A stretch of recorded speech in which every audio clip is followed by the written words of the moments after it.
Some of the things I learned at New have stuck with me were discipline. They kept me in order. Discipline in working, discipline in keeping my home, discipline in watching, taking care of my kids. And because of it, I'm just, it's just who I am.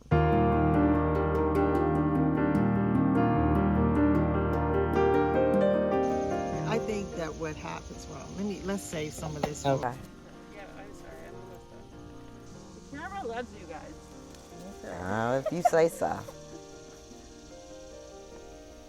Well, hello, Ms. Jernigan. How are you today? I'm wonderful, Mrs. Steptoe. Oh, you know that's not what you call me. But anyway, I don't want to go there, but hi, Wanda. hi.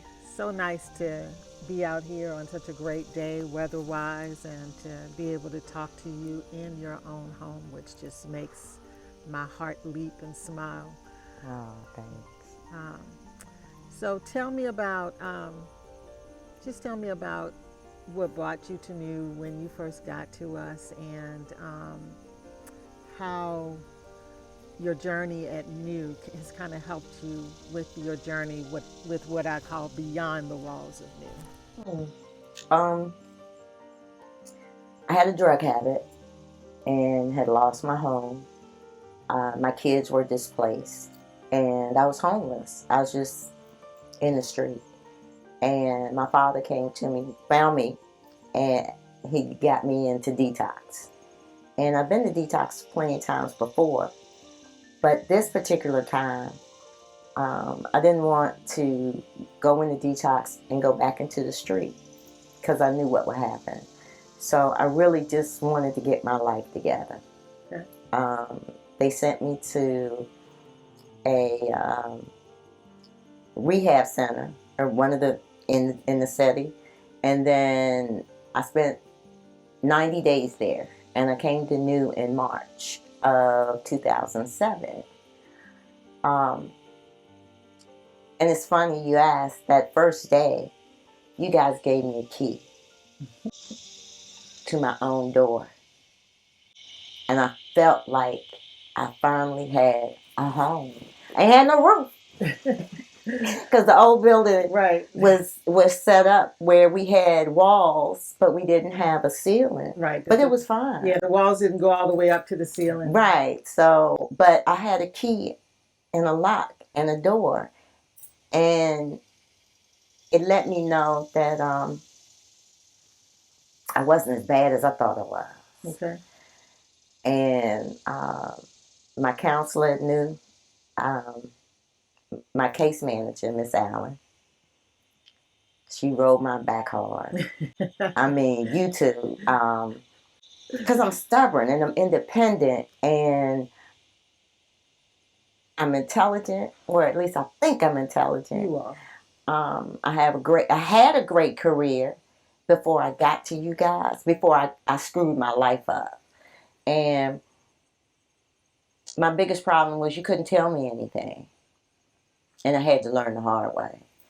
But New taught me that I had to open my mind and open my ears and shut my mouth. Wow.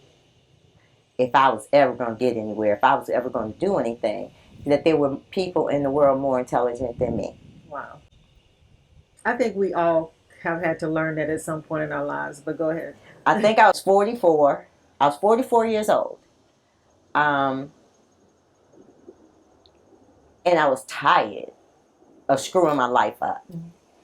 And Miss Allen asked me what was my short-term goal and my long-term goal. And my short-term goal was to get back with my kids. Okay. My long-term goal was to buy a home for my children. Because I lost our family home that was given to me. You know, everything in my life had been given to me. Okay. And this was the first time in my life I had to work for something. And I saved my money through the escrow. Mm-hmm. Every dime I had, and learned to live off $200 a month. You fed me. I could get clothes. I had a place to lay my head. And so I really didn't need anything. Okay. So all my money went into escrow. And I think I only asked for one thing while I was there. I needed glasses. Okay. So I came to you, and you said, well, what you need the money for? I wouldn't ask that. Yes, you did. No. But I had to give a purpose, a good reason for getting money out. And that was it. I needed some glasses. And then November 23rd, 9 months later after getting there, November 23rd, the day after Thanksgiving, 2007, I got my first apartment. But before then, I got my first job through Mary Poppet. I remember that. What was the lady's name? Pamela Bundy. Well, no, Greta Perry. Greta Perry was the donor that facilitated that. Yes, she was, and I'm still in contact with her. Not as much as I'd like, but Greta introduced me to my first employer. Okay. And they hired me on the spot. Wow. As their accounting person. Office manager, accounting, and you guys gave me, I didn't have any clothes to wear to work. You outfitted me, and you gave me the courage. And the good thing was it was right down the street. Right, I remember that office was right on 7th Street. Yeah. I only had to walk down the street. And then, like a week later, I found an apartment in Southeast D.C. Okay. I'd never lived there before in my life. But it was mine, and it was something I could afford. Again, someone else took a chance on me because I was honest about where I was in my life and what I wanted to do. And from there, I stayed there 7 years. So let me ask you a question. How much did you save in escrow? I saved about $5,000 or $6,000. Yeah, okay. Because I was on Social Security disability. Okay. And when the money came in, I got 2 checks. So I handed over the biggest check. And that allowed me to pay my first, second, and last, and security deposit. Because I told her I didn't have a rental history because I'd always lived in my grandmother's house. And she asked for references. I didn't have any. So I said, but if you take a chance, you can take it out of my account and I'll give you the first, second, and security deposit. And she said, okay. And I moved in. And it's funny, I really had no idea where I was. I just knew she gave me an apartment and I moved in. And I moved in on Thursday, the Friday after Thanksgiving in 2007. I stayed there for 7 years. And I was in a codependent relationship, and I know that now after doing the work, because you can't stay on this path without doing some work on me. Just because I moved into an apartment didn't mean my life became a bed of roses. Right. I think you guys told me, don't get in that relationship, but I did it anyway. I'm stubborn. I think I know it all. But it lasted for quite a while. But then I found out that it wasn't servicing me. So I let go and I moved again. And I didn't like apartment life. Okay. So somebody told me, because I always thought that you had to have 2 people to have a home. And somebody told me, no, Allyson, you can do it. You put your mind, you can do it. Absolutely. And I started looking, and I wanted to stay in Charles County because the taxes were cheaper. Actually, it was something I could afford. Mm-hmm. I had no freaking idea. Just again, so you said, remember I said when I moved to Southeast, she just gave me an apartment. I didn't know where I was. Right. I pulled into the driveway here, and the trees were green. It was in May. The flowers were budding. It was quiet. It was peaceful. I heard one dog bark, and I looked at the house, and it was big enough. By now, I have 2 grandchildren, and I just want a place for my family Now, it's too much house for me alone, but there's room for everybody here. And I just wanted the kids to run in the yard. And I remember after signing the papers and then coming out here, I was like, who moves way out here? Easter blip. The kids say, oh, you going to mommy's, you better pack a lunch. I don't have a passport for that. You live in the country, I don't have a passport for it. They're funny. They are my life, my kids. And this is Wall's afternoon for me. My grandkids come every other weekend. This is their house. I just paid a mortgage. Okay. And they run in the yard. They play in the sprinkler. They got a basketball hoop, a million other children things. But I wanted them to be able to play outside. And to play safely outside too, I think probably was something in your mind as well. As well, because I grew up in a neighborhood peaceful and quiet like this, strictly residential, no nothing. They go out here and they ride their bikes. They go to the corner and they come back, and I can stand in the window and watch. And I just wanted them to have the kind of upbringing I had. Just because I used drugs and lost my way doesn't mean I had a great childhood. Raised by my grandmother and other family members who now have all gone. And my biggest regret is that they can't be here to sit on the deck and enjoy a cookout or enjoy my family and friends Thanksgiving thing. But they're watching because I couldn't have done it without them. And not only that, their influence is still a part of you, even though they're not here. And yours too. I don't know about that, but But I'm telling you, I am telling you. I still find it uncomfortable to call you Wanda. I consider you my mentor more than a friend. And if I think of, things may come my way and things don't go right. But I never want to disappoint you. I look up to you since the day I met you. And I never wanted to get in trouble. I never wanted you to catch me getting in trouble at noon. But I don't think I was a lot of trouble. I was just headstrong, independent. You were never one that was quote unquote causing trouble. You were just, like you said, headstrong. You were in your own way at that point in time. Yeah. And I think if I had anything to tell the ladies at New or anybody that will see this, is get out of your way. You never know what God has planned for you or has in store for you. Because this is beyond my wildest dreams.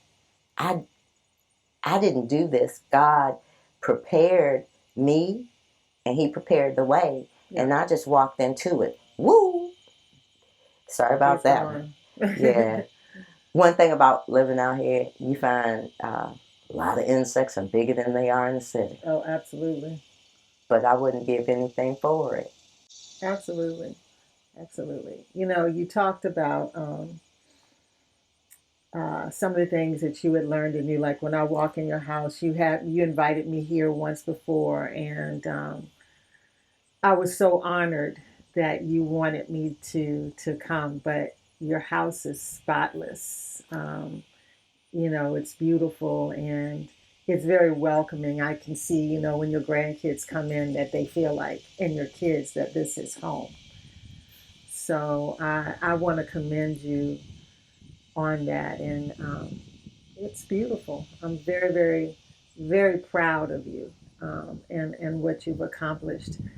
I think one of the myths that people have about homelessness is, that you're someone that's never done anything. You know what I'm saying? And there is generational homelessness. We know that. And we know that there are people who are homeless that have had very challenging starts to life, and they didn't really know how to make a change. But I think it's interesting that you said, and people may not always be aware, that sometimes you can have a good upbringing and come from a good background and come from people who taught you the right way, and that you stray. Yeah, I had everything a child would want. I was a straight A student. Wow. Uh, I started a career in accounting at age 17. I was doing payroll. Wow. That before computers. Okay. I actually went to school for civil engineering.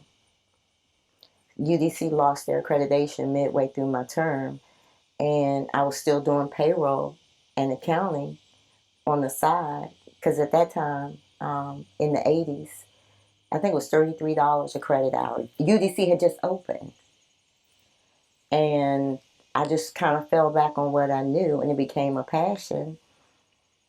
And I got almost 40 years in this business. And even through my addiction, I did taxes for people to try to stay. So really, you were a functioning addict at that point in I time. was a functioning addict at one time until I just totally gave in. I relapsed. I got clean in the 90s. I went for 8 years clean. I had back surgery and started to relapse on prescription drugs. Okay. And it took me all the way out, and I lost everything. And sometimes people have a high bottom. Some people just have to hit rock bottom. I had to hit rock bottom and climb out, claw my way out, whatever it took. Um, I'm grateful that there's a place like New where you can get your footing back, and people like Mary Poppin and donors like Greta Perry that take an interest in women like me and push me forward, because that first job pushed me to better jobs, Right. you know.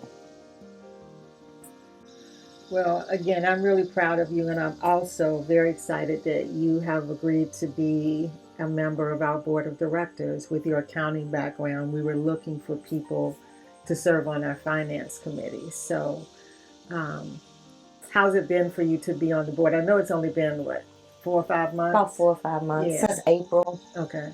or May, something like that. Um, You're a little quiet in meetings. I do want you to speak up a little bit more. So.